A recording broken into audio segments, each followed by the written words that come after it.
Bienvenue à tous dans cette vidéo, je suis avec Tanguy. Bonjour. Nous allons parler aujourd'hui de la certification SIAG, donc la certification de compétences qui s'appelle donc à France Compétences, produire et réviser du contenu professionnel multimédia en utilisant les outils d'intelligence artificielle générative de façon responsable. Donc tout un programme. Tanguy, est-ce que tu peux nous dire déjà un petit peu la genèse du projet, l'historique, pourquoi une phrase comme ça, pourquoi on est parti là-dessus? Forcément, si on reprend l'historique, l'arrivée des IA génératives, des intelligences artificielles génératives sur le marché depuis fin 2022, le fameux ChatGPT, c'est surtout qu'en fait, on a très vite commencé à avoir des usages divers et variés, plus ou moins bons également. Et il y a beaucoup d'enjeux aussi économiques vis-à-vis de l'usage et de la compétence sur ces outils-là. C'est pour ça qu'on s'est positionné. Notre métier, c'est certificateur. Et on s'est dit, pourquoi pas créer une certification sur justement comment produire du contenu via ces outils et comment aussi être capable de le réviser, de l'améliorer, tout ça dans une logique éthique responsable. Ouais. Ok, super. Super. Donc, on est d'accord que la cible quand même de cette certification, c'est tout type de personnes ou de professionnels dans son ensemble qui vont être capables de générer un contenu professionnel. Donc ça peut être quoi? Ça peut être des formateurs, des rédacteurs, des producteurs de contenu. Toute personne dans le milieu, après c'est très stéréotypé, mais en fait c'est pas ça. Mais bon, on a beaucoup de personnes dans le milieu de la com, du marketing, mais après toutes personnes qui sont milieu de la formation, du consulting, qui sont amenées en fait en permanence à créer du contenu pour répondre à leurs besoins professionnels. Cette certification, elle va s'adresser à eux. Ok. Si je résume aujourd'hui, les enjeux qui nous ont conduits à créer cette certification avec 5 blocs, avec 5 critères, c'est déjà que on est sur un marché, sur un usage des outils d'IAG aujourd'hui qui est très périclité. C'est très voilà, ça part de partout. Il y a plein d'outils américains, français, européens, enfin ou autres. Et donc déjà la première compétence, le premier enjeu, c'est d'être capable de faire un benchmark de tous ces outils et de savoir lequel va correspondre à mon projet, à mon entreprise, à mon besoin. C'est la première étape. Tout à fait. Plutôt que de se lancer comme ça, tête baissée, dans un outil particulier. Tout à fait. On pourrait utiliser n'importe quel outil, mais si déjà on réfléchit pas concrètement sur voilà, qu'est-ce qu'on doit faire, quel objectif on doit atteindre, comment on doit y arriver, forcément on risque de se perdre dans cette masse d'outils. Ok.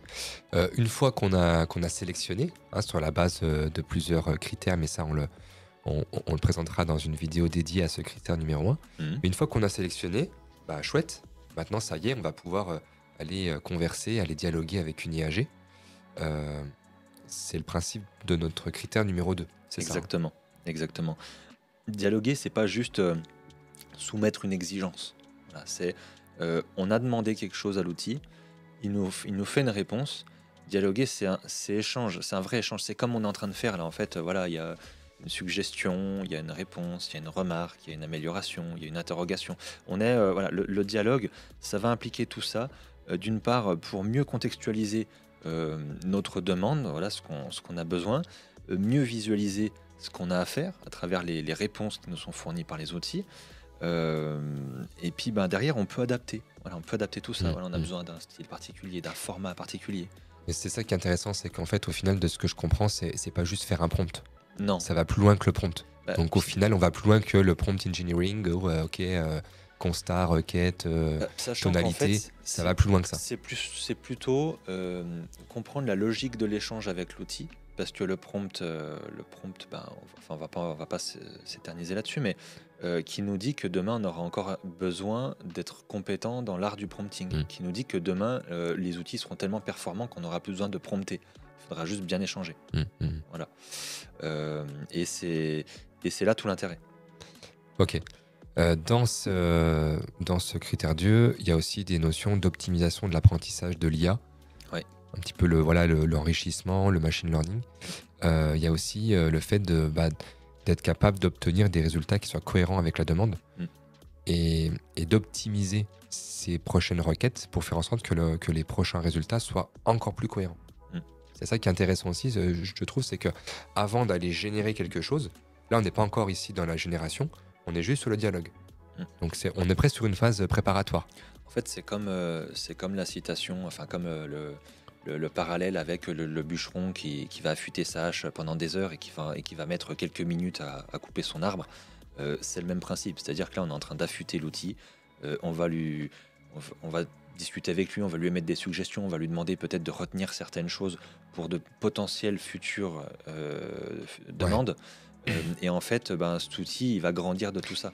Et on va aussi, j'imagine, l'enrichir par des données peut-être types, par des données qui sont spécialisées, qui ne sont pas forcément Tout à fait. dans le corpus Tout à fait. de texte IA. Tout à fait. Et ça peut donner après des choses qui sont super. Des résultats pas mal et en plus de ça deviennent pleinement adaptés à nos situations spécifiques ou à nos secteurs d'activité spécifiques.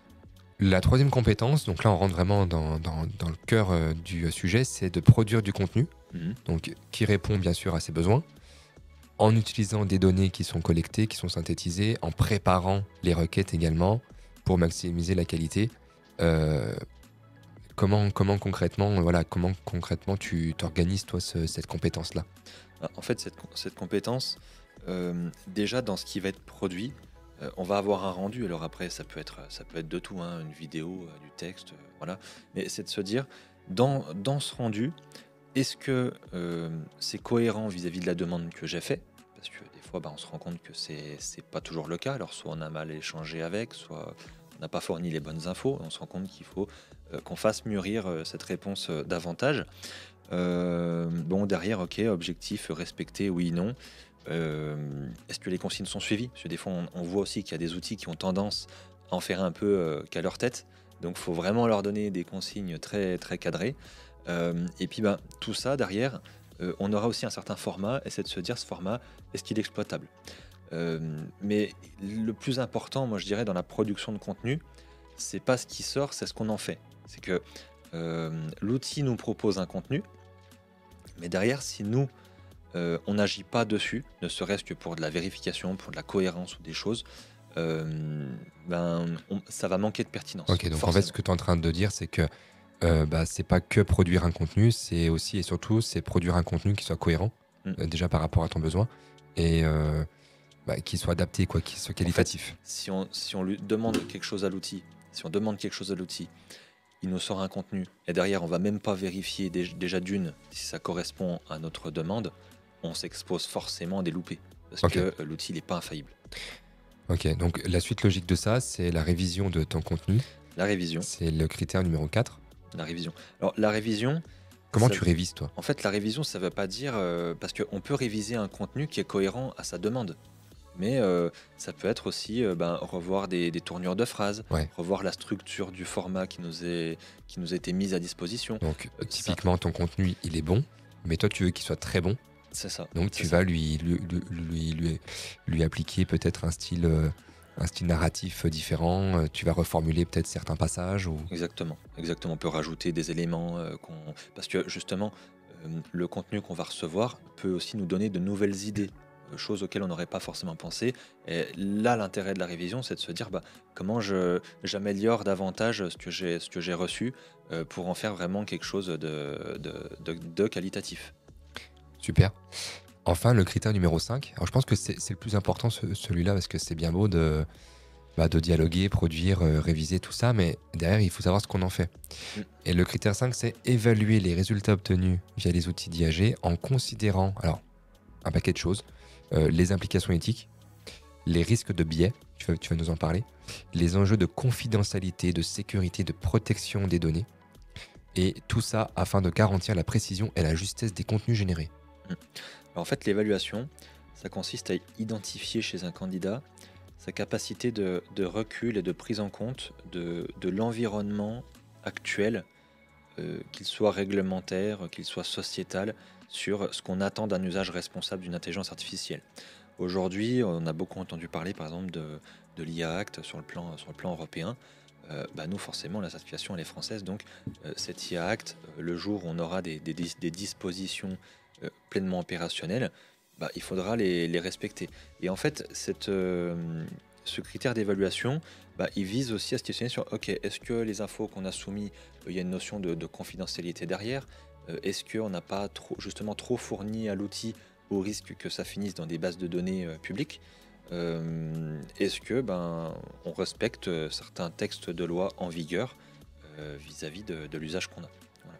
Donc cet usage responsable, il est là. Et quand on parle d'analyse de risque, c'est aussi pour questionner la personne, de se dire une prise de recul, de dire bon, ok, j'ai utilisé l'outil, mais concrètement sur quelque chose qu'on peut analyser, une gravité, une fréquence, une criticité, où est-ce qu'on en est vis-à-vis de la requête qu'on a faite. Ouais, ok, bien sûr.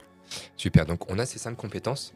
Est-ce que tu peux nous parler de façon macro de comment ça marche pour l'évaluation? Quelles sont les modalités d'évaluation sur ces 5 compétences? Alors, en fait, les 4 premières compétences qui vont donc du dialogue, de la révision, de la production, tout ça, ça va être une évaluation écrite, un rapport. Voilà.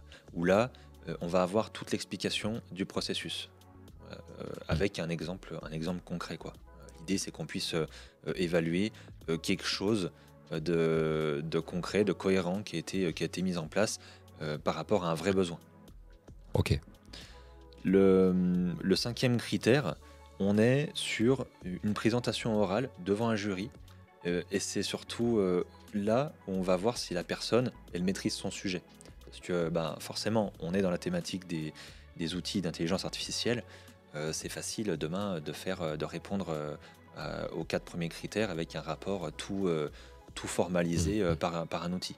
Mais derrière, si on n'est pas capable d'expliquer ce qu'on a fait ou de montrer qu'on a compris notre problématique, la façon dont elle a été réglée, et surtout les enjeux de responsabilité d'éthique derrière, on passe à côté de la certification. Il n'y a pas de quiz non plus pour le même sujet, quoi. Non. Ok. Parce que finalement, le quiz, on le prend, on le met sur l'outil d'IA. C'est pareil. Et ça nous génère les réponses. Maintenant, les outils, ils sont très forts pour apporter des réponses cohérentes. Ok, super. Donc, on va vous présenter dans 5 vidéos thématiques vraiment les modalités d'évaluation de chaque compétence. Compétences 1, 2, 3 et 5. 4, 5. L'idée là ici, c'était vraiment de faire un rapide aperçu sur le référentiel dans son ensemble. Donc que vous soyez ensuite candidat à la certification, que vous soyez organisme habilité ou jury, moi je vous invite vraiment à aller consulter les vidéos thématiques de chaque critère. Voilà. N'hésitez pas à nous suivre bien sûr sur la page LinkedIn pour ceux qui veulent en savoir un petit peu plus. Aussi bien sûr sur la page YouTube de Certifopac. Et puis on espère vous croiser très vite au sujet de la SIAG, que ce soit pour candidater ou pour être organisme habilité. Merci. Merci.